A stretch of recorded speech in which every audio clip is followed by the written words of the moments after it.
स्वागत है दोस्तों आप सभी का फिर से एक नए वीडियो में। दोस्तों आज के इस वीडियो में हम लोग देखने वाले हैं क्लास 12th का, ठीक है, हिस्ट्री यानी कि इतिहास का वीकली टेस्ट का दोस्तों सबसे वायरल क्वेश्चंस पेपर को, ठीक है, जो कि आपके दोस्तों एग्जाम के लिए बहुत ही मोस्ट इंपोर्टेंट रहने वाला है। तो आज के इस वीडियो में दोस्तों आप लोग शुरू से लेकर अंत तक बन रहिएगा, जितना सारा दोस्तों को जरूर शेयर कीजिएगा और चैनल पर दोस्तों पहली बार आए तो सब्सक्राइब भी जरूर कर लीजिएगा, ठीक है।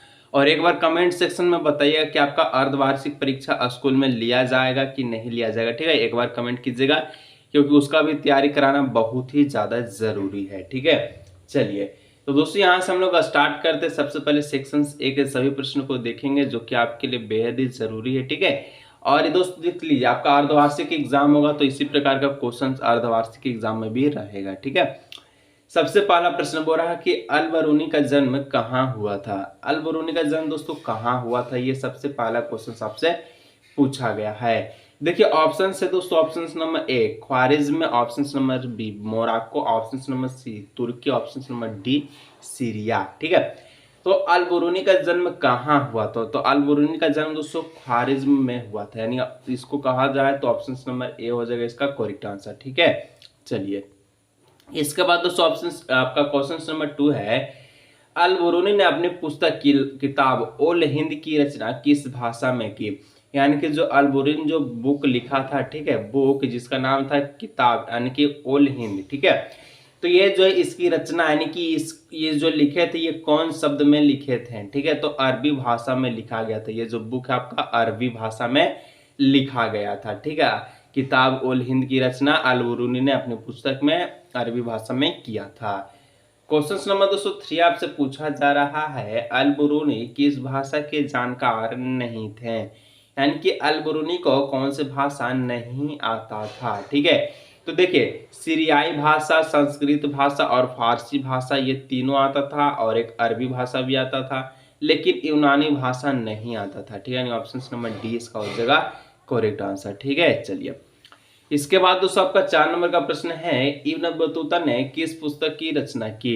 तो इब्न बतूता ने दोस्तों कौन से पुस्तक की रचना की। अल बरूनी ने किताब उल हिंद की रचना की, ठीक है, और इब्न बतूता ने रिहला बुक की रचना की थी, रिहला बुक, ठीक है, यानी ऑप्शन नंबर बी हो जाएगा, ठीक है। चलिए 5 नंबर दोस्तों आपसे पूछ रहा है, इब्न बतूता सिंध कब पहुंचा। इब्न बतूता जो सिंध कब पहुंचा था, तो याद रखिएगा 1333 ईस्वी में इब्न बतूता सिंध पहुंचे थे, ठीक है। ऑप्शन नंबर बी हो जाएगा इसका करेक्ट आंसर। आगे दोस्तों बढ़ते हैं 6 नंबर की ओर।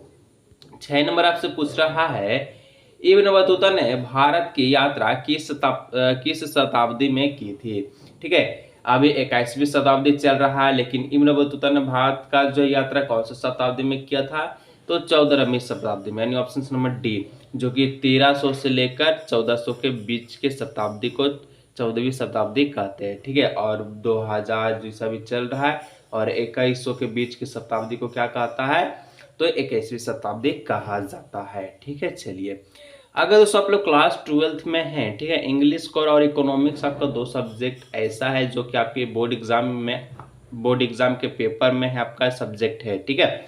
तो दोस्तों अगर आप लोग इंग्लिश को और इकोनॉमिक्स का क्लास करना चाहते हैं, जो कि बहुत सारे विद्यार्थी इस पर ज्वाइन हो चुके हैं, ठीक है, अगर आप भी इसका लाभ उठाना चाहते हैं तो दोस्तों ज़्यादा फी नहीं लग रहा, 299 रुपये लग रहा है, जो कि 1 बार ही आपको पेमेंट करना होगा, ठीक है। अगर दोस्तों आप लोग को ये क्लास ज्वाइन करना है तो यहाँ पर जो नंबर है इस नंबर पे दोस्तों आपको क्या करना, व्हाट्सअप करना है और पेमेंट करने के बाद, ठीक है, आप व्हाट्सअप कीजिए, उसके बाद सारा कोच आपका हो जाएगा, ठीक है। चलिए तो यहाँ पर व्हाट्सअप नंबर पे व्हाट्सअप कीजिएगा जरूर, ठीक है। चलिए अगर आपको क्लास करना है तो 7 नंबर दोस्तों बोल रहा है, बर्नियार ने शिविर नगर किसे कहा है।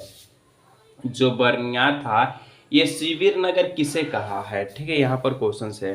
तो दोस्तों ये शिविर नगर राजधानी को कहा है, यानी ऑप्शन नंबर ए हो जाएगा राजधानी को कहा है, ठीक है। चलिए इसका बाद 8 नंबर, फ्रांसीसी बर्नियर कहाँ के निवासी थे। तो फ्रांसीसी बर्नियार दोस्तों ये कहाँ के निवासी थे, तो ये आपका फ्रांस के ही निवासी थे। फ्रांस से याद रखिएगा, फ्रांस के ही क्या थे, तो निवासी थे, यानी ऑप्शन नंबर ए हो जाए इसका करेक्ट आंसर, ठीक है, फ्रांस के। चलिए इसका बाद दोस्तों आपका 9 नंबर प्रश्न है, किसने लाहौर में 12 वर्षीय बालिका को सती होते देखा था। यानी कि 12 वर्ष के लड़की को, ठीक है, 12 वर्ष के लड़की को किसने सती होते हुए देखा था, ठीक है, लाहौर में, ठीक है। तो दोस्तों यहाँ पर ऑप्शन नंबर सी हो जाएगा बर्नियार ने, यानी ऑप्शन नंबर सी हो जाएगा बर्नियार ने देखा था, ठीक है। इसके बाद दोस्तों 10 नंबर का ऑब्जेक्टिव का लास्ट क्वेश्चन आपसे पूछा रहा है, इब्न बतूता के अनुसार, ठीक है, तारा बदाद किस प्रकार का बाजार था। इब्न बतूता के अनुसार आपको बताना है तारा बदाद कैसा बाजार था, किस प्रकार का बाजार था, ठीक है। तो यहाँ पर गाने वाले व्यक्तियों का बाजार था, यानी ऑप्शन नंबर डी इसका हो जाएगा करेक्ट आंसर, ठीक है, गाने वाले व्यक्तियों का, ठीक है। चलिए इसके बाद हम लोग सब्जेक्टिव की ओर चलते हैं।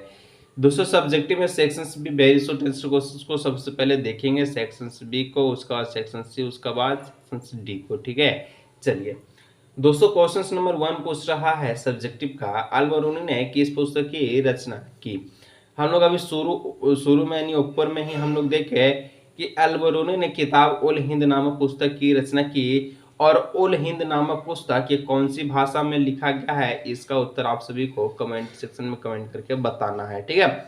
क्योंकि अभी थोड़ी देर पहले, ठीक है, हम लोग देखे कि किताब उल हिंद कौन सी भाषा में रचना किया था अल बरूनी ने, ठीक है। तो आपको क्या करना है, आपको बताना है कि किस भाषा में उन्होंने रचना किया, यानी कि किस भाषा में उन्होंने पुस्तक को लिखा था। अल बरूनी ने किताब उल हिंद नामक पुस्तक को, तो उसका उसका आंसर सभी को आपको नीचे कमेंट करके बताना है, ठीक है। चलिए जिसका सबसे पहले कमेंट आएगा उसका कमेंट को मैं पिन भी कर दूंगा।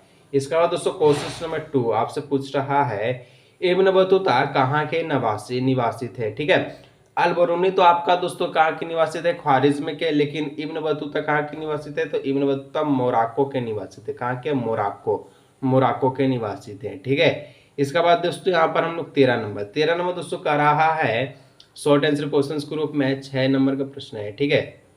इब्न बतूता किसके शासनकाल में भारत आया, ठीक है। इब्न बतूता किसके शासनकाल में, यानी कि किसका शासनकाल था भारत में, तब इब्न बतूता आया था। तो इब्न बतूता मोहम्मद बिन तुगलक के शासनकाल में भारत आया था, यानी कि जब भारत आया इब्न बतूता, उस समय दोस्तों किसका शासन था भारत में, तो मोहम्मद बिन तुगलक के, ठीक है। चलिए इसका बाद हम लोग 14 नंबर प्रश्न को देखते हैं, ठीक है। तो दोस्तों 14 नंबर प्रश्न आपसे पूछ रहा है, सती प्रथा के कौन से तत्व ने बर्नियार का ध्यान अपनी ओर खींचा। तो सती प्रथा के निम्नलिखित तत्वों ने बर्नियार के ध्यान को अपनी ओर खींचा, ठीक है। यहाँ पर हम लोग देखे तो कौन कौन से ध्यान था आप लोग देखिएगा, ठीक है। तो दोस्तों सबसे पहला नंबर में लिया गया है कि यह एक क्रूर प्रथा थी जिसमें विधवा को अग्नि की भेंट को चढ़ा दिया जाता था, ठीक है। क्रूर बोले तो बेकार प्रथा था, जिसमें दोस्तों जो भी विधवाएं थी, ठीक है, उनको सती कर दिया जाता था, यानी कि अग्नि की भेंट, अग्नि में यानी कि आग में उनको जला दिया जाता था, ठीक है। इसका बाद दोस्तों यहाँ पर हम लोग देखे 2 नंबर, तो विधवाएं अपनी इच्छा से सती नहीं होती थी, बल्कि उन्हें सती होने के लिए विवश यानी कि मजबूर किया जाता था। पहले की दुनिया में दोस्तों ये इस प्रकार से हुआ करता था। इसके बाद 3 नंबर, बाल विधवाओं के प्रति भी लोगों के मन में सहानुभूति नहीं थी, यानी कि पहले दोस्तों शादी भी 13-14 साल की उम्र में कर दिया जाता था, ठीक है। लेकिन अब जो नियम बढ़ गया है कि 21 साल से 21 या फिर 18 से 21 साल के बीच, यानी कि 18 लड़की 21 आपका लड़का के जो है एज होगा तभी शादी किया जाएगा, ठीक है। इस प्रकार से अब नियम को लागू किया गया है, ठीक है। और सती प्रथा को दोस्तों किसने दूर किया था, इसका भी उत्तर आप सभी को कमेंट सेक्शन में कमेंट करना होगा, ठीक है। देखिए जो भी क्वेश्चंस पूछते हैं उसका आंसर कमेंट किया कीजिए, ताकि आपका मेमोरी अच्छा से अच्छा क्रिएट हो सके और आप अच्छा से अच्छा जानकारी प्राप्त कर सके, ठीक है। तो बताइए कि सती प्रथा को कौन दूर किया था, ठीक है। चलिए और दोस्तों फिर से बोल रहे अगर आप लोग को क्लास ज्वाइन करना है, देखिए 299 रुपये लगा है एक बार, ठीक है। और आप लोग क्लास करेंगे बहुत ही अच्छी तरीका से, दोनों इंग्लिश को और इकोनॉमिक्स का। अगर आप लोग सिर्फ इंग्लिश का या फिर सिर्फ इकोनॉमिक्स का लेना चाहते हैं फिर भी आप व्हाट्सएप कीजिए, आपका व्यवस्था हो जाएगा, ठीक है। और बाकी दोस्तों 15-16 नंबर का जो क्वेश्चन है आप लोग झारखंड 24 वेबसाइट पर जाइएगा, ठीक है। गूगल में सर्च कीजिएगा JHAR, ठीक है, KHABAR 24 गूगल में सर्च कीजिएगा। वहाँ पर दोस्तों आपको वीकली टेस्ट का क्वेश्चंस ऑल मिल जाएगा, ठीक है, 16 तक। तो वहाँ से भी आप लोग देख सकते हैं। तो चलिए आज के इस वीडियो को यही रखते हैं, मिलते हैं हम लोग किसी और भी नए वीडियो में।